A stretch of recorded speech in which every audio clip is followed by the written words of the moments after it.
Very good evening, all of you, and warm welcome to this Jnanavardhini seminar. And quite interestingly, as we all know, today's discussion is going to be on EDPB adequacy decision on Japan, Argentina, and US by three of the team members, Reena, Ruchika, and Srinivasan. And I'm sure that this would be quite interesting topic to all of us, and also the speakers themselves. So let's listen to them. And Reena, I would request you to start. Yeah. Thank you all. Good evening to all. We formed this small group of three, experienced professionals in the privacy domain, and we said that okay, let us take up this topic, and we deliberated a little bit in terms of discussions, and a lot of research has gone in. We looked at various websites, looked at the EDPB papers, and had multiple discussions. Ruchika has taken a lead really in terms of building the whole structure to this paper. And then I was supporting, and Srinivasan also has contributed a lot in terms of the US Privacy Shield and so on. I will request Ruchika if you can take over the overall overview of adequacy for Japan, Argentina, and US Privacy Shield. And then I will also cover Japan and Argentina. Srinivasan, you can pitch in for US as well, and we can collectively present this paper. I think it's a very unique opportunity for all of us to come in front of this forum. Over to you, Ruchika. You can share your screen. Thank you so much, Reena. My screen sharing has been disabled so far, so if it can be enabled first. Just 1 minute. Just 1 minute. Ruchika, you are a co-host, Ruchika. And now I can, sir. Thank you. Yeah, great. Is my screen visible? Yeah, very much. Yeah. Okay, so like Reena ji said, we are talking about the EU adequacy decisions with respect to Japan, Argentina, and also with respect to the US Privacy Shield and its invalidation. So I would just just increase the font size a little. So I'll begin with this. So just giving a little background as to what is adequacy. So we begin with the definition. So Cambridge Dictionary is defining adequacy as the fact of being enough or satisfactory for a particular purpose. So adequacy does not mean identical. It does not have to be the identical protection. It has to be enough or satisfactory for a purpose. Now, in this case, the particular purpose is the transfer of data to a third country. So adequacy is a term which is used by EU to describe other countries, territories, international organizations, or sector as providing an equivalent protection to personal data as that provided under the EU laws. This has been done to enable flow of personal data from EU to that country or territory without any safeguard to be necessary for such transfer. And the transfer is treated in the same way as the transfer of personal data within the members of the EU. So whether a country or a territory or a sector or an international organization is adequate, provides an adequate protection to personal data is determined by way of a formal decision taken through a series of steps. These steps which are involved is first, there's a proposal from the European Commission. An opinion on that proposal is given by the EDPB. Then this proposal and opinion is approved by the representatives of the EU countries. Finally, a decision is adopted by the European Commission with respect to the adequacy of a particular country. The European Parliament and the Council may request the European Commission to maintain, withdraw, or amend the adequacy decision even after its grants on the ground that its acts exceed the implementing powers provided for under the regulation. So it is difficult to go into all the details of all aspects of the adequacy requirements and principles, and it is quite a vast topic. So I will just we've tried to provide a brief on how adequacy decisions are taken, what are the various principles that are looked into. So the first directive that I would talk about is the directive of 95/46 by EC, which of the European Parliament and the Council of 24th October 1995 on the protection of individuals with regard to processing of personal data and on the free movement of such data. Now, the Article 25 of this particular directive illustrates the principles pertaining to transfer of personal data to third countries.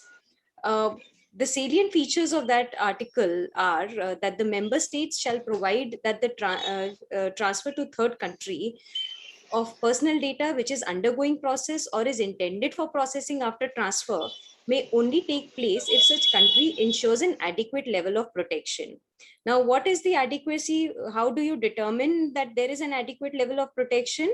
That has to be assessed in light of various circumstances surrounding a data transfer operation or a set of data transfer operations, particularly the nature of data, the purpose and duration of the proposed processing, country of origin, country of final destination, rules of law, professional rules, security measures. So all that has to be taken into consideration to determine if a country is protecting an adequate level of protection.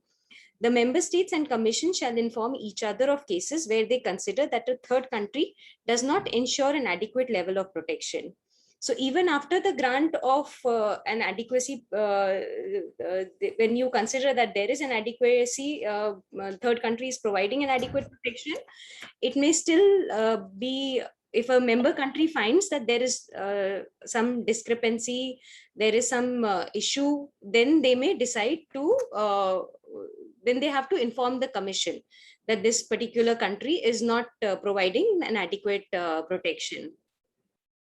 Where the commission finds that the third country does not ensure an adequate level of protection, the member states shall take measures necessary to prevent any transfer of data of the same type to such third country. And at the appropriate time, the commission shall enter into negotiations with a view to remedying the situation resulting from finding made against adequacy. So it just doesn't stop there, that once a third country is found to be non-compliant or not ensuring adequate level of protection, then the data transfer has to be stopped. At the same time, the commission can enter into negotiations and ask the third country to rectify those discrepancies or fill in those lacunas. The commission may find that third country ensures an adequate level of protection by reason of its domestic law or of the international commitments it has entered into for the protection of the private lives, basic freedoms and rights of individuals. The member states shall take necessary measures to comply with the commission's decisions. So whether pertaining to the grant of adequacy, wherein the transfer of data continues, or where the commission feels that the third country does not provide adequate protection and then the transfer has to be stopped, the member states have to comply with whatever the decision has been, whatever decision the commission takes. The second regulation which is of relevance here is the regulation EU 2016-679 of the European Parliament and of the Council of 27th April 2016 on the protection of natural persons with regard to the processing of personal data and on the free movement of such data. And this repeals the directive of 95/46, which I just referred to. This regulation is popularly known as GDPR, which we are all aware of. So Article 45 of this particular regulation saw further development in the concept of adequacy and the principles and guidelines to be followed for granting adequacy status to a country or territory, sector, or international organization. The salient features of this Article 45 are that transfer of personal data to a third country or an international organization may take place where the Commission has decided that the third country or territory or international organization ensures an adequate level of protection.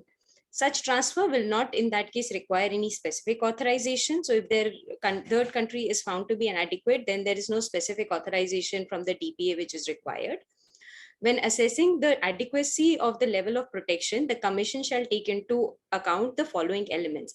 Now, the regulation of 95, the directive of 95 had certain elements that you had to keep in mind for adequacy decision.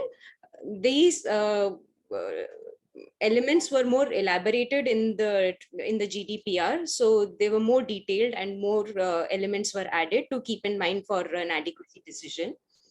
I'll just point out a few of those which I thought would be relevant. The rule of law.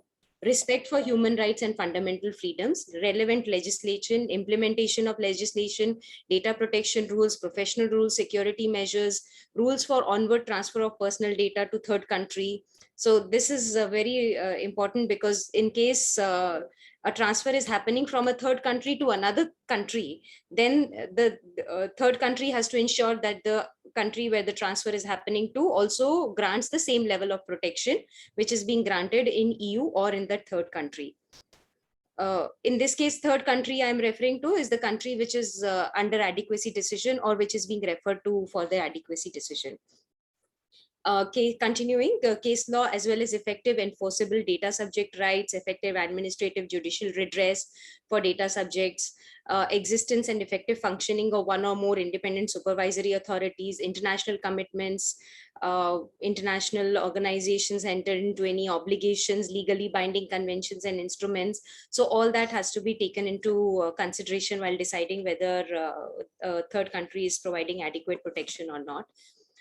The Commission, after assessing the adequacy of the level of protection, may decide that the third country or any organization ensures an adequate level of protection. This implementing act will provide a mechanism for a periodic review for at least every 4 years. The implementing act shall be adopted in accordance with the examination procedure referred to in Article 93. Now, Article 93 refers to the committee procedure, so I'll not go into detail in this case. The Commission shall monitor developments in third countries and international organizations that could affect the functioning of decisions adopted pursuant to this article and as well as the directive of 95/46/EC. The Commission shall, where available information reveals that a third country or organization no longer ensures an adequate level of protection, then they may repeal, amend, or suspend the decision by means of implementing acts without retroactive effect. So this will not have any retrospective effect. Only if there is any adequacy decision which is considered to be invalid, then it will only be for subsequent, it will only have a subsequent effect, no retroactive effect. The Commission shall publish in the official journal of the European Union and on its website a list of third countries, territories, or international organizations for which it has decided to that an adequate level of protection is or is no longer ensured. So currently, as per the Commission website, the Commission has recognized Andorra, Argentina, Canada, Faroe Islands, Guernsey, Israel, Isle of Man, Japan, Jersey, New Zealand, Switzerland, Uruguay as adequate countries, and South Korea is under consideration for adequacy. So they have all, so this requirement is already there. They are publishing this detail on their website. So in 2013, the European Commission considered that the fundamental basis of safe harbor scheme between EU and US, they required a review and strengthening due to the exponential increase in data flow and their critical importance, rapid growth in the number of US companies adhering to safe harbor schemes, new information on the scale and scope of certain US intelligence programs, identification of a number of shortcomings and definition and deficiencies in the safe harbor scheme. So because these lacunas were found in the EU-US safe harbor scheme, they re-looked into the relationship between EU and US with respect to data transfer, and consequently on 12 July 2016, the European Commission deemed the EU-US Privacy Shield adequate to enable data transfer under EU. So this, I would request my friend Srinivasan to take it forward with respect to the Privacy Shield framework. And I'll hand the baton to him. Srinivasan?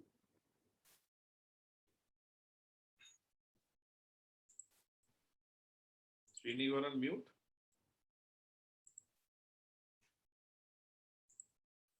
Srini? Yeah. Ramesh, can you hear me? Yeah, very much. Go ahead, please. Go ahead. Okay. Thank you, Ruchika. Thanks, everyone. Thank you, Reena, also for all the contribution and giving me an opportunity here, including Navi sir. So coming to the US Privacy Shield, what Ruchika was referring, so there is a section 702 which clearly mentions where it applies to any electronic service communication service provider, which could be a case of any Microsoft Azure or AWS server, where we have a cloud center having a data center location based out of US. If a service provider is covered under section 702 of FISA, Foreign Intelligence Surveillance Act, then US government can have overriding powers to view any kind of a personal data. So this particular thing was not liked by the European Court of Justice. So hence they have made the US as an inadequate country, and they have removed them from the elite list, and also from the safe harbor clauses.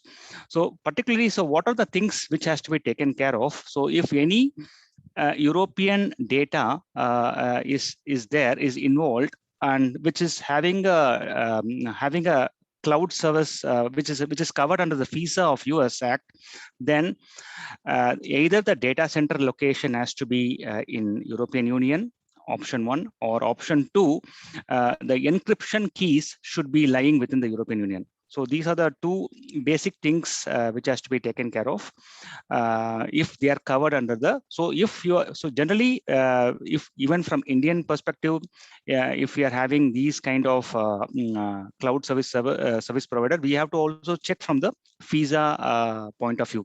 Any surveillance act is having any kind of overriding powers, and having the encryption keys and also having the adequate controls in terms of encryption or pseudonymization, or even Navi sir used to mention about homomorphic encryption when it comes to data in processing. So data in transmission, data in processing, and data in transmission, data at rest, all should be properly secured and protected.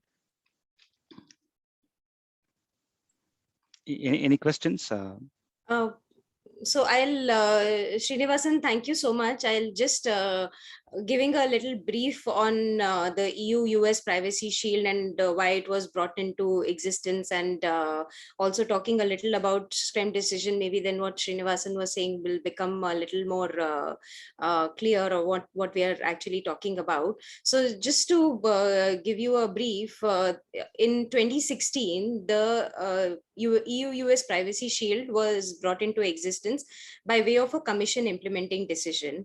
This was pursuant to the 95 directive, not pursuant to the regulation of EU GDP. In fact, it is keeping both of them in mind. So what has happened is the EU Privacy Shield was found to be adequate because it provided for oversight and enforcement mechanism in order to verify and ensure that US self-certified companies complied with the privacy principles, and any failure to comply with the same is addressed. It required the organizations to provide for recourse to individuals who are affected by non-compliance. So EU data subjects were to have a provision of lodging a complaint for non-compliance of US certified companies and to have these complaints resolved. There was a commitment which was given by US Secretary of State for creating new oversight mechanisms. It was found that US law in itself contained a number of limitations on the access of and use of personal data transferred under the EU-US Privacy Shield for the purpose of national security.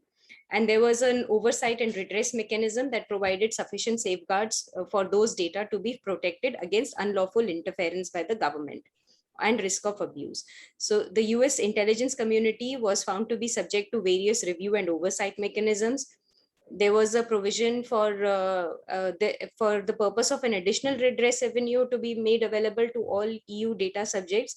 The US government had decided to create a new ombudsperson mechanism, and the US government through Department of Justice provided assurances on the applicable limitations and safeguards as regards the interference by the law enforcement agencies. Now there were a lot of assurances which were given, and it was found that though US does have surveillance, there are a lot of safeguards in place to limit that interference. So the Commission considered that the principles issued by the US Department of Commerce ensure a level of protection, And there is effective application of the principles is guaranteed by the transparency obligations and administration of Privacy Shield by the Department of Commerce. Consequently, the Commission considered that any interference by US public authorities with fundamental rights of the persons whose data is transferred from the Union under Privacy Shield and the ensuing restrictions imposed on self-certified agent organizations with respect to their adherence to the principles will be limited to what is strictly necessary to achieve the legitimate objective in questions. And there are effective legal protections against the interference in place. As the level of protection afforded by the US legal order may be liable to change, Commission was required to periodically check whether the findings relating to adequacy of the level of protection ensured is still factually and legally justified.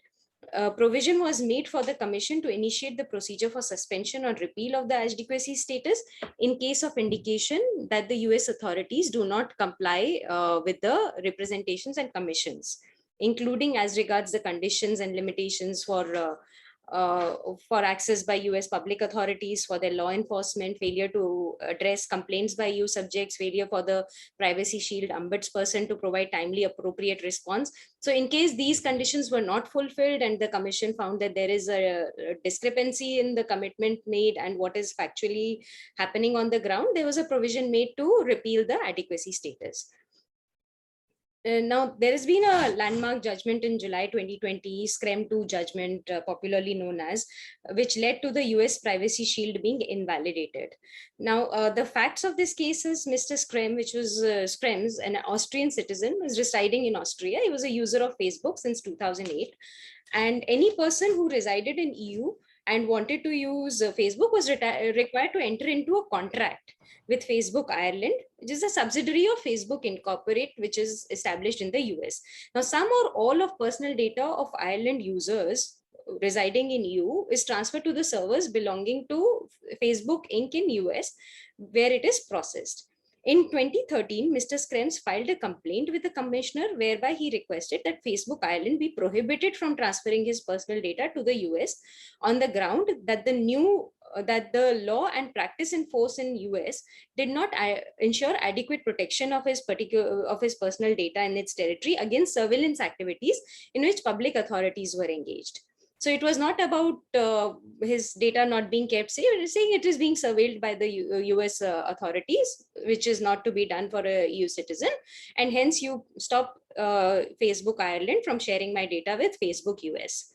His complaint was rejected on the ground that in decision 2000/520, the Commission had found US ensured an adequate level of protection. So Mr. SCREM did not keep quiet. He brought a judicial review proceedings before the High Court of Ireland against rejection of complaint. The referring court annulled the rejection of Mr. SCREM's complaint, referred that decision back to the commissioner.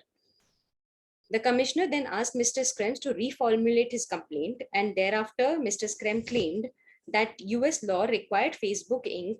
to make the personal data transferred to it available to certain US authorities like NSA and FBI. He submitted that the data was used in context of various monitoring programs, which were incompatible with with certain articles of the Charter of Fundamental Rights of EU, and the transfer of data cannot be justified. He then asked the commissioner to prohibit and suspend the transfer of his personal data to Facebook Incorporate.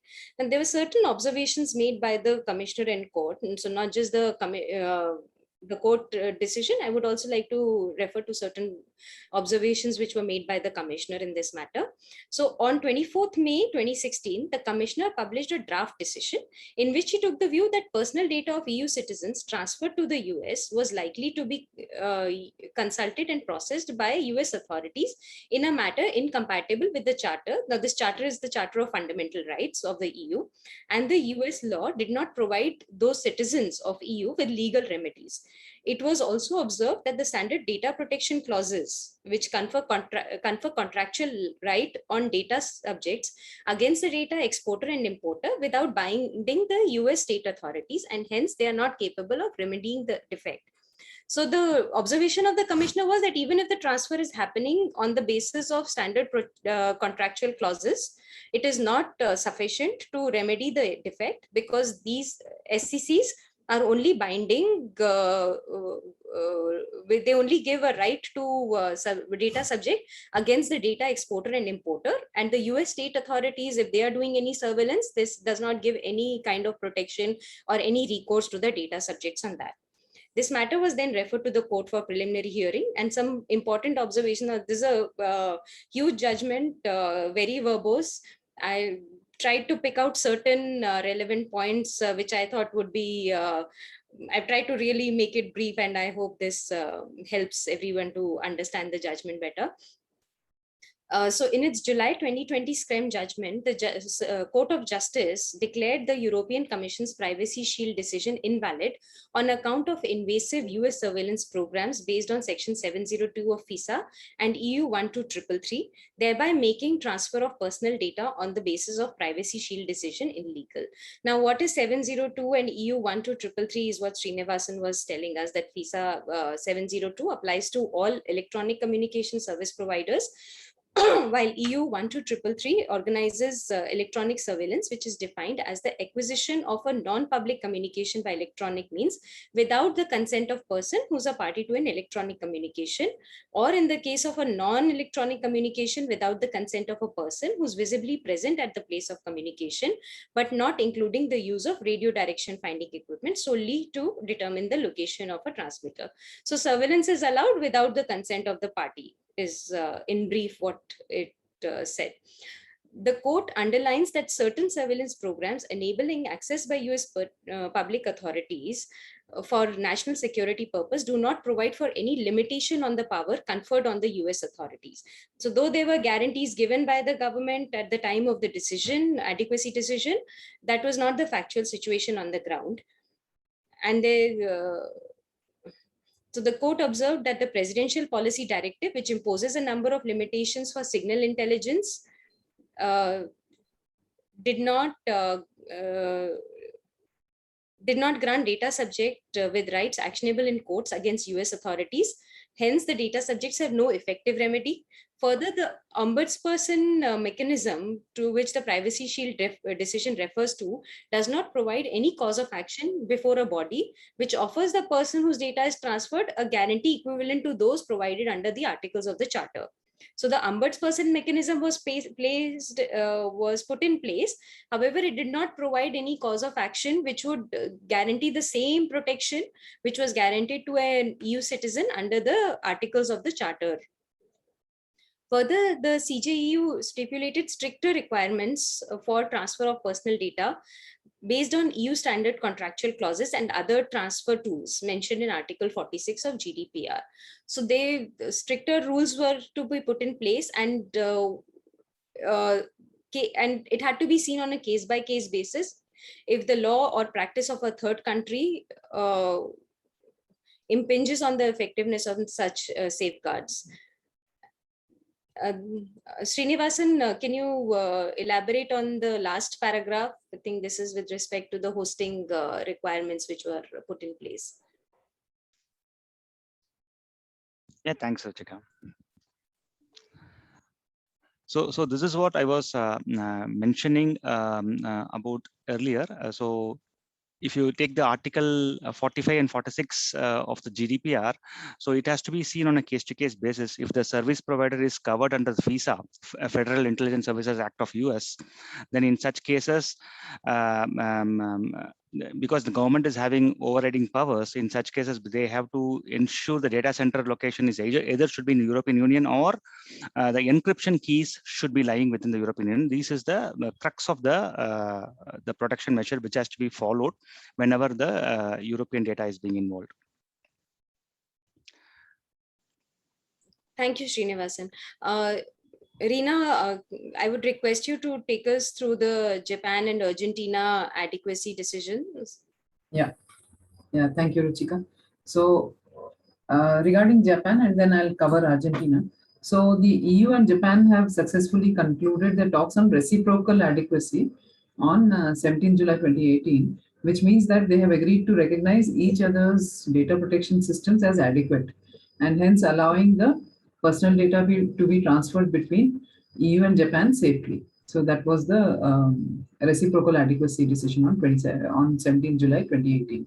Now, the processing of personal data in the EU is based on GDPR, as we know, and which makes provision for different tools to transfer personal data to third countries, including adequacy decisions. And we are aware of the standard contractual clauses which are available from EU.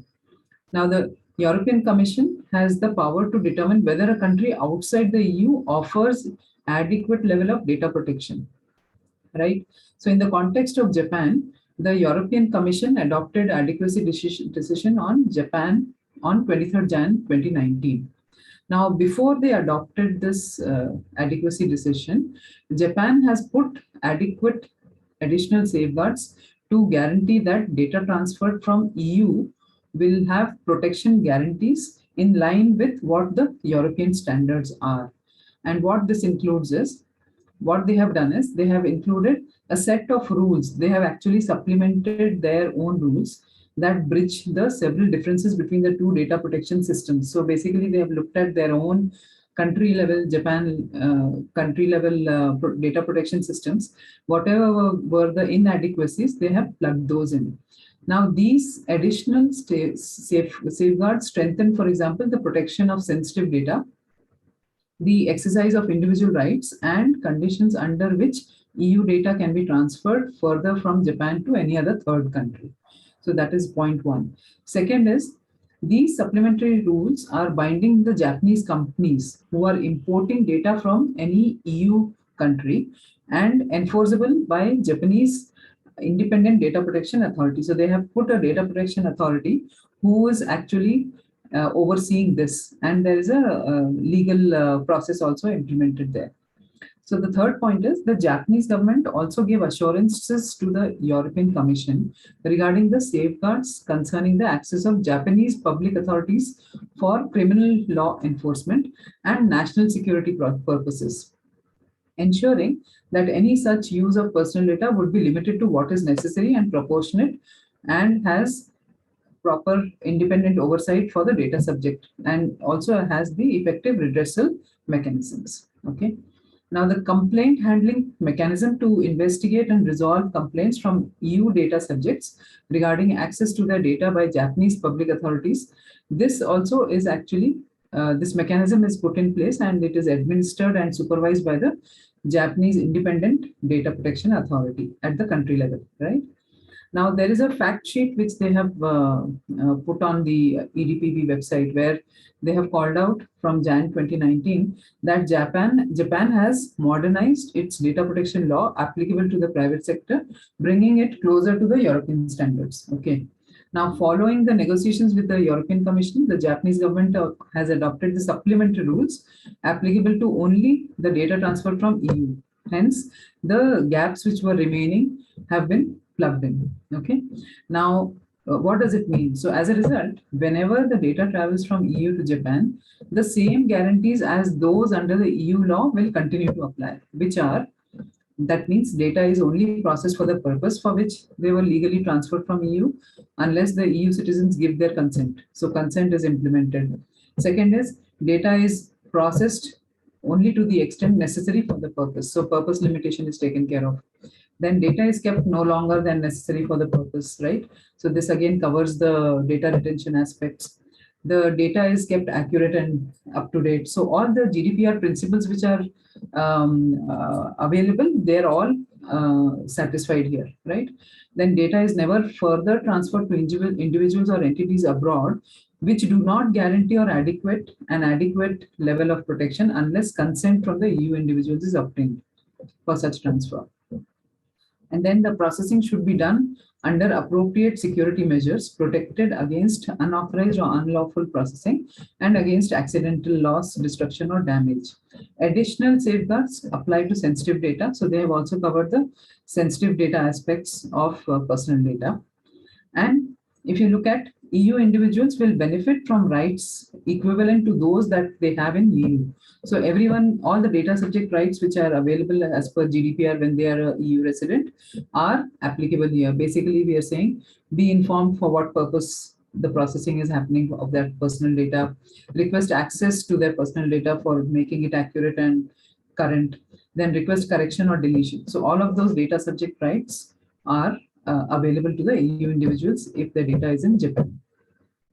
Then what they also decided between EU and Japan is that there will be a periodic review, which means that within 2 years from the date of notification of the decision on adequacy to the member states, and subsequently at least every 4 years, the Commission has planned to evaluate the finding in Article 1 on the basis of all available information, including the information received as part of the joint review carried out together with the relevant Japanese authorities. So basically what they have said is that once this adequacy decision on Japan has been made based on the reciprocal need, the Japanese authorities and the EU authorities will together have opportunity to evaluate the implementation of those supplementary measures which Japan has quoted for the adequacy.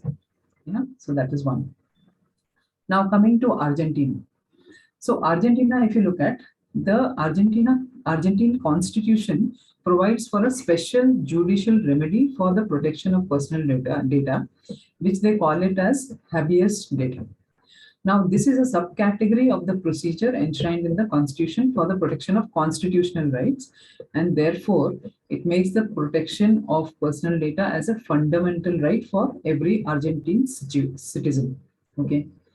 Now, according to their article of the Constitution, any person is entitled under the habeas data rule to know the content and purpose of all the data pertaining to him or her contained in public records or data banks or in private ones whose purpose is to provide reports. Okay. Then, according to that article, in case of falsehood of information or its use for discriminatory purposes, a person will be able to demand deletion, correction, confidentiality, or update of the data. So this is again in line with the GDPR article, the principles, right? And the article will not affect the secrecy of journalistic information sources. That is what they have added. And the Argentine jurisprudence has recognized habeas data as a fundamental and directly applicable right of any citizen. Okay. Then Argentine law covers all the basic principles necessary for an adequate level of protection for natural persons, even if exceptions and limitations are also provided in order to safeguard important public interests. So they have emphasized on the basic principles to be available for protection of the data. Then the application of these standards is guaranteed by a special simplified and quick judicial remedy, which is basically a redressal mechanism for the protection of personal data, habeas data, along with the general judicial remedies. Okay. And the Act provides for the establishment of a data protection controlling body, which will be the controlling body at the country level, right? Charged with taking all actions necessary for compliance with the objectives and provisions of the Act and endowed with powers of investigation and intervention. So there it is completely empowered to manage the these kind of redressals, right? Requests. Pursuant to the regulation, the National Directorate for the Protection of Personal Data was established as the controlling body. And Argentine law provides for effective dissuasive sanctions of both an administrative and a criminal nature. Furthermore, the provisions of Argentine law regarding civil liability, both contractual and extra-contractual, apply in the event of unlawful processing, which is prejudicial to the persons concerned. Then, in the interest of transparency and in order to safeguard the ability of the competent authorities in the member states to ensure the protection of individuals as regards to the processing of their personal data, it is necessary to specify the exceptional circumstances in which the suspension of specific data flows may be justified, notwithstanding the finding of adequate protection, right? Now, if you look at the approach for both Japan and Argentina has been to map their measures which they are putting at the country level to establish adequacy is by doing a mapping of what are the requirements of GDPR in terms of the principles expected, the safeguards expected. They have mapped it and supplemented their individual data protection laws with these measures, and they have had discussions with the European Union to get an approval on this adequacy. So that was the approach broadly at a high level. Yes, Ruchika. So just to summarize, we've just tried to put in some essential points for ease of understanding. So Japan has been granted adequacy because it has modernized its data protection laws applicable to private sector, bringing it closer to the European standards. Like Rinaji said, they mapped their existing laws to be compliant with the GDPR. And whenever data travels from EU to Japan, the same guarantees as those under the EU law will continue to apply. Data is never further transferred to individuals or entities outside of Japan, which do not guarantee an adequate level of protection unless consent of EU individuals is obtained for such transfer. In case of Argentina, a judicial remedy in the constitution referred to as habeas data is in place. Establishment of a data protection controlling body charged with taking all actions necessary for compliance with the objectives and provisions of the Act and endowed with the powers of investigation and intervention has been put in place. There is a necessity to specify the exceptional circumstances in which the suspension of specific data flow may be justified, notwithstanding the finding of the adequate protection. So there is a transparency in place as well. Now, in case of US, the reason why the adequate, it is not considered to provide an adequate protection to transfer of personal data is because of the invasive US surveillance programs based on Section 702 of FISA and EU 12333. They made the transfer of data on the basis of Privacy Shield decision illegal. The certain surveillance programs which enable the US public authorities to access the personal data transferred from EU to US for national security purposes do not provide any limitation on the power conferred on the US authorities or the existence of guarantees for potentially targeted non-US persons. The ombudsperson mechanism to which the privacy decision refers to did not provide any cause of action before a body, which offers the person whose data is transferred equivalent guarantees as those required under the Article 47 of the Charter of Fundamental Rights. Now, because of these reasons, Japan and Argentina are considered to be adequate countries, whereas US, due to their extensive surveillance laws, is considered to be non-adequate, and the adequacy, the EU-US Privacy Shield has been invalidated. So we are open to questions and comments and some more enlightenment for us as well. Ruchika, this is Samir Mathur. I am surprised to know that even countries like Argentina have privacy laws and we don't have. That's my only comment for the whole thing. Japan, I can understand, but Dubai's and Argentina's have laws and we have been dithering for so many years. Quite surprising. Yeah, so my comment on that, Samir, I think, yeah, that's a valid point. Possibly at some level, at the country level, at the government level, we have not had a proper engagement with the European Commission to come to an understanding in terms of what currently the government has done in terms of, one is the data protection law, which is actually needs to be enacted. It's still in a bill form. And then we need to also have a proper dialogue in terms of what are the government imposed technical measures when we do implement laws like that and have security expectations on data protection, right? So that would be my immediate response. Yes, sir. No, but Reena, why should we be bothered about getting an approval or discussion with EU? I mean, why can't we have our own laws? No, we have our law, right? But it is not enacted. If you look at the PDP, I know. That's why I'm saying that as a professional, what is your feeling that even smaller countries have passed this law and we are still dithering? Most probably it will not be passed in the winter session also. So since you haven't, see, I don't have an international outlook on this, I mean, but you are dealing in laws of different countries because of your work, I am assuming. Then why do you think people like smaller countries have passed and we have not been able to pass? That's my basic question. Yeah, go ahead, sir. Shall I attempt? Yes, go ahead. Shall I attempt to answer it? Sure, sir. Yeah. See, it all depends upon the society with which we were made of. Especially the privacy aspects when you look in, the concerns of the European group is slightly very, very narrow in that way. They want complete protection. Whereas when you look into the US, who are all market-driven economy, they were not much bothered. That was the situation prior to the digital era. Prior to digital era, privacy, though it was a right, it was not maligned or constitutionally a threatening situation did not create. Only this digital mode made it happen, and now instantly it can spread to the whole universe. So that's the danger now we have exposed to. But culturally, European Union are always protecting it. And when this explosion came, it came earlier. When you see in US and Europe, there was more exposure to the digital cyber society. So there, US had their own concern where they were not bothered much.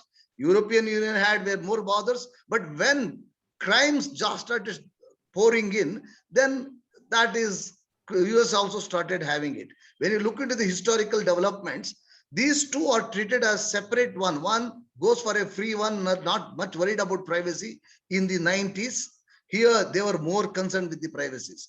When you come to Indian situation, the communication system was so horrible, you cannot imagine. Except the print, nothing could have gone. Only newspaper would have spread some message.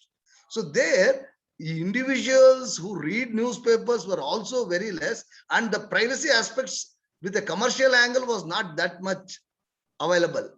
In fact, IPR and all those things got some prominence only later stages, right? Even today, we are not much worried about the IPR also. So here, what happened from last 10 to 15 years, it has become a very scary situation where we are driven. It is not only mere the privacy, the other aspects where we are hurt by the digital society that is being formed.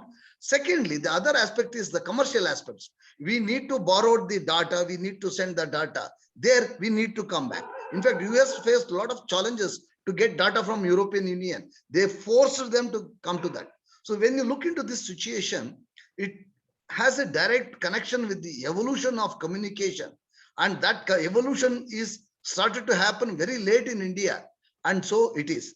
But in respect of smaller units, when you said they have already implemented there, they are depending on these European and other people for their commercial survival. And therefore, they had to implement. In India, we had the constitution, but that was read to include privacy very recently. So these are all the historical developments we need to consider before arriving at the conclusion why India did not have. This is the societal, social evolution that has taken place, and hence it will take time. That's my opinion. Whether you agree or not, I don't know. No. I wanted to hear that this is more of a social reason than technology reason or some other reason. We are a country where we listen to everybody, and you cannot have laws. Right, sir. Thanks. See, I was wondering here, Subbareddy here, if India is not treated as an adequate country for transfer of data from EU to India, how are all these BPOs and all these where the data processing is happening? What is the basis on which the data transfers are happening? And they would have implemented BCR, binding corporate Binding rules. So there could be a free transfer of data from one company to another company. So if binding corporate rules are implemented, even adequacy is not required in that case? Sorry. If binding corporate rules are adopted by companies, then the country's adequacy is not required. Is that what we say? Yeah, not the opposite. I think Subbareddy, it is the opposite. If they have adequacy rule, there is no need for each company to go on signing agreement with every other company. The country as a whole has an agreement. Whereas if they don't have adequacy, then every company has to go through agreements, BCR or a business associate agreement. I think the other way, the opposite. I don't know. And also, sir, most of the BPOs I know, the large ones are WNS and EXL and IBM types. They are put in some kind of special economic zone where they are absolutely treated as export-oriented units. I am sure there are some rules there So I like your question that without an adequacy thing between two countries, how are they still sending data to us? It's a very valid question. See, adequacy is only one of the criteria in which transfer can be done. Otherwise, you can use standard contractual clauses, BCR, or even consent. Okay, so I think see, people are banking upon SEC basically because anyway data processing requires a contract. The question is add few more clauses which are dictated by the standard contractual clauses. If you see the latest copy of whatever EDPB has issued as guideline, they have issued 4 different contractual documents, which is the controller to joint controller, then controller to processor, then processor to processor. There is a processor in EU to processor in say India. Plus, they have also included a contractual format which they say is from processor to controller. I personally actually do not know under what use cases you can have a processor in EU giving a standard contractual clause agreement to a controller in India or any other country. Because if the destination, that is the data importer, is a controller, then he himself has got primary responsibility for data protection. I don't need a contract from my subordinate processor to tell me what I should do. Okay, so I don't know, I need some more clarity on that. But before I can ask Srinivasan or somebody to throw some light on that, I would like to ask one question, that is, you spoke about this 702 FISA.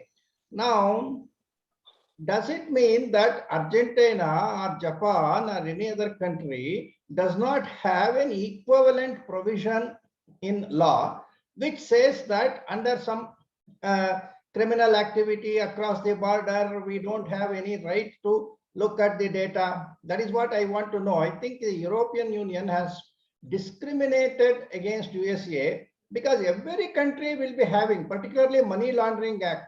Every country has got Money Laundering Act, and if the data pertains to a suspected Money Laundering Act, I will definitely would like to have our intelligence agencies have surveillance over such data.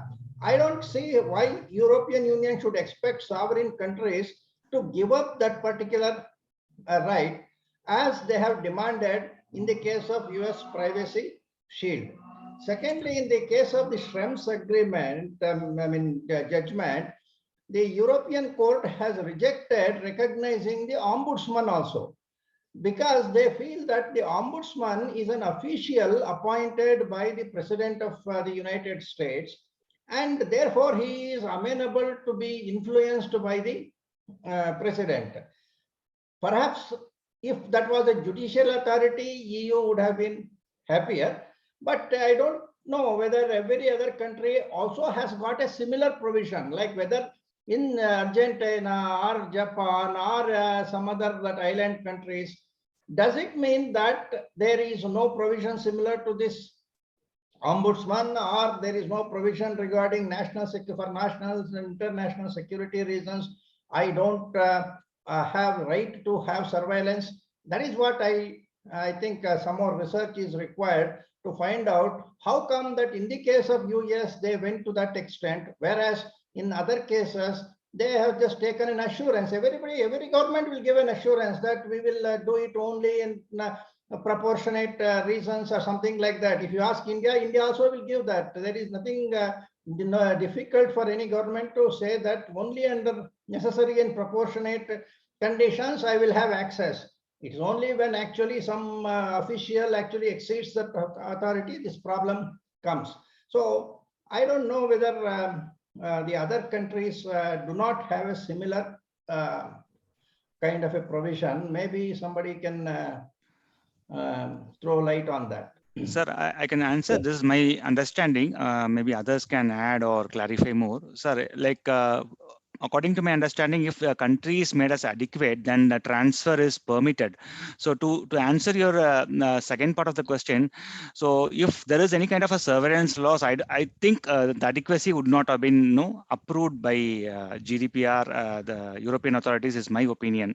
So first cases, they are checking for the adequate countries, they are fine.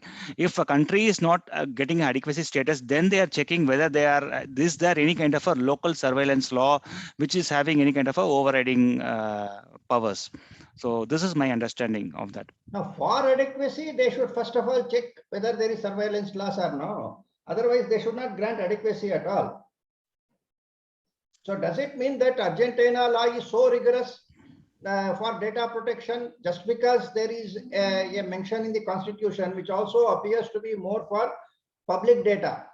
I don't know whether that constitutional right has got anything different, but just because there's a mention there, whereas in India, we have to read it down under Article 21.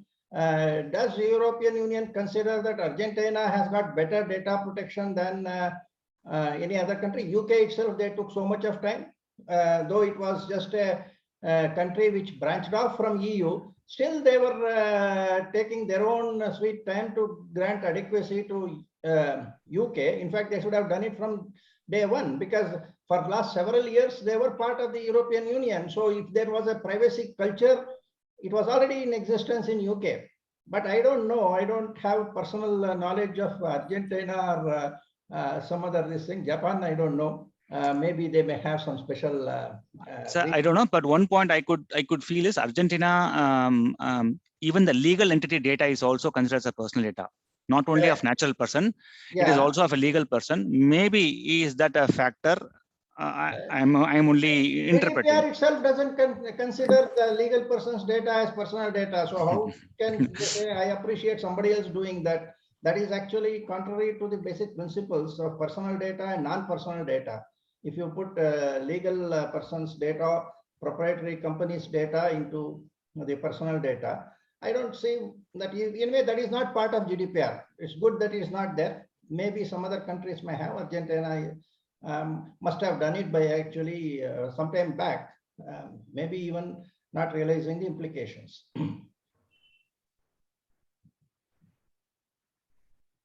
Yeah, I think Sudarshan can add something to this. Sudarshan, you're still there? I think there are many countries like even Singapore has non-personal data, company data, but it's not, company data, it's not under adequacy provision. Yeah, Singapore is not under adequacy. No, And anyway, that may not be the reason. The company data may not be the reason. There must be some other reason. Maybe Argentina depends on Europe for most of its exports. Yeah. So they're going to follow whatever European says. Whereas the Indian economy is 70% domestic. We don't bother much about Europe. Most of our economy is in either US or India.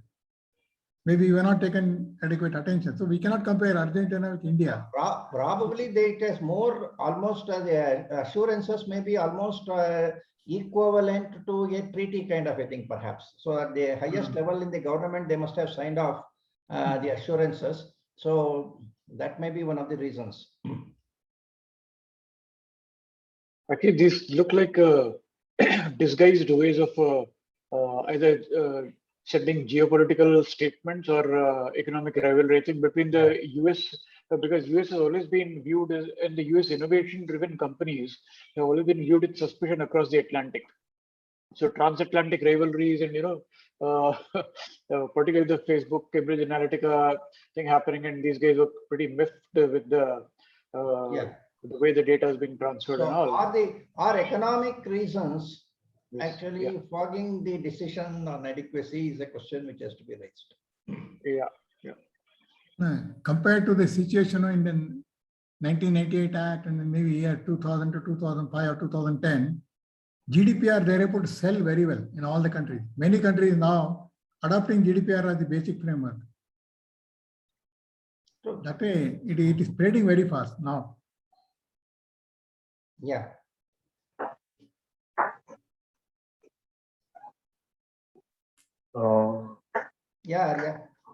Mr. Navi, Yeah.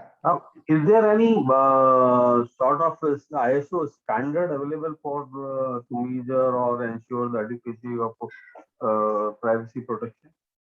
That's a country-to-country assurance. So there would not be any standard like that. That's why we have to study the countries which have been granted adequacy, and then see what are their surveillance laws, why the one it was acceptable to Europe and while in another case it was not acceptable.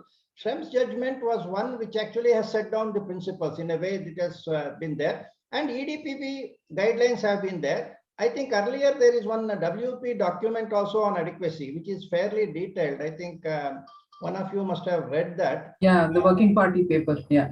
Working party paper is there. So you can say that is something like a guideline. It's not a standard kind of a thing, but definitely it gives a lot of guidelines of what is the mind of the European Commission. That's all it can say. Now, what I am saying is that even assuming that that is the required standard kind of a requirement, how does these 5-6 different countries, what is the, how do they differ from one another? If you actually chart out in a table that this is available here, not available here kind of a thing, regarding surveillance laws, whether the privacy is guaranteed by constitution. Yes, it is there in Argentina, may not be there in another country. If we make a comparative chart, perhaps we will get a better idea on how these 6-7 countries have been able to get the adequacy, because tomorrow if any other country wants adequacy, then this will be the past knowledge with which they have to go about. Yes. My thought was that if there is no country-to-country adequacy available, for example, India or any other country, so and we need to undergo BCR and those kind of contracts. If there can be a standard and which can be maintained by those countries which are not under adequacy list, so perhaps that standard can work very well. Problem is one country cannot impose their demand on another sovereign country. So they have to only say this is what we would, the process, and leave it to the discussions. So if EU comes out with a document and say India has to follow this for adequacy, definitely Indian Parliament will throw it away, saying that it is you are imposing your law on us. There is no jurisdiction. It will become an ego issue between countries also. Not only ego issue, we should not entertain. And as we are becoming more developed one, we should avoid this. This was a lineage that was borrowed because of 400 years or 500 years of tyrannical rule. Nowadays, I must be able to do my work. If somebody doesn't want it, let's not have it. We ourselves can generate. That should be the way we should look at forward, take our new generation, rather than to get into the earlier methodology. That's what I feel. If somebody doesn't want to do business with India, fine. We are fine doing it ourselves. If we can do that kind of attitudinal change in our entrepreneurs and people around us, it will be a very good drive. That's what is required for my FDPPI also. Agree. Sir, I want to say something. Naveen? Yeah, please go ahead. Please. There is something which the point is which I request everyone to at least think, may not agree with me. I was teaching this ISO 27701 class on GDPR, though I was trying to map, identify on the map which are the countries for adequacy, where the provision, adequate provision is there. Yeah. I found that more than 50% of the 12 countries are known for money laundering. They're all islands south of Europe or islands near West Indies. I get a feeling that Europe will pass the adequacy rule if they can siphon off money from these money laundering countries to Europe. Yes. Maybe your observation is correct. I don't know. From Africa, yes, all the French presidents have been making money from African countries. There are specific countries in Africa, and it is all well known, except that it is not published on media. There are other literature available to prove that Europe depends on African money, and they keep the African countries poor so that all the black money comes to Europe. Maybe they have been they want parasites. to protect their money laundering channels, Mhm. So whoever is agreeable to their money laundering channel, they'll give adequacy certificate. Yeah. If India does it tomorrow, then we'll also get adequacy certificate. It may not be any other logic. That's what I feel. I'm not a lawyer, but No, that's the right observation, sir. They are all parasitical. They are living on us. They lived on us. Now only we have started living for ourselves. That's what I also there is agree with you. There is a famous IAS, what you call IRS officer in India. He writes books on, one of them is called Loophole Games. He has clearly identified the islands where money laundering takes place. So I was trying to compare that. When I was reading that book, I was trying to compare with the adequacy provision. They tally. Okay, okay. That could be one angle. Interesting observation. Somebody Very asked for interesting. any standard. No, there may not be a standard for adequacy provision, but there are some thumb rules on how they want to protect their own economy. Ultimately, Sudarshan it's sir. about big fish eating small fish, no? Sudarshan sir, slightly different topic. See, I have a Basel has made a rating on high risk money laundering countries. Okay, Switzerland is rated as a low risk, whereas every black money is parked in Switzerland. So it could also be a political thing. That is true. Even doing business rating of World Bank also was manipulated. No. Hey. By the way, is China deemed to be an adequate country? If they wish to, they can pressurize, no? Them. In fact, China having a data protection law itself is a joke, actually. Exactly. Yes. Now, ultimately, there are certain things where which we cannot really understand in international politics. Yeah. So other considerations also factor in. So though as professionals, we have to look at only the professional reasons why one country has a equivalent data protection law or others. Unfortunately, other considerations are also there. And in fact, the way EU looks at international countries is also evident in the Luxembourg fining Amazon, that's some 887 million or something like that. Luxembourg is a country which is like our Goa.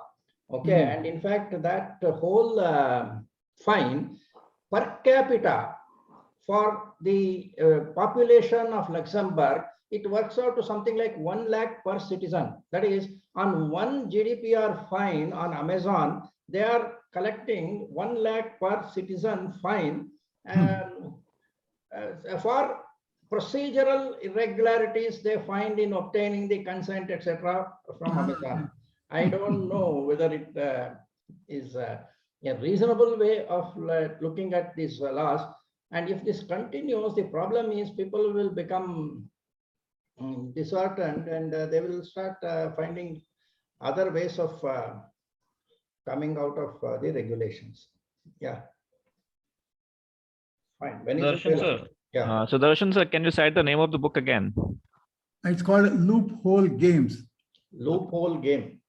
Okay. He's an officer of the Indian Administrative Service, what they call Indian Revenue Service. Okay. Good. Anyway, it was a good discussion. Definitely, we should thank all the speakers. And anyway, formally, I think Ramesh or somebody can propose the vote of thanks or something.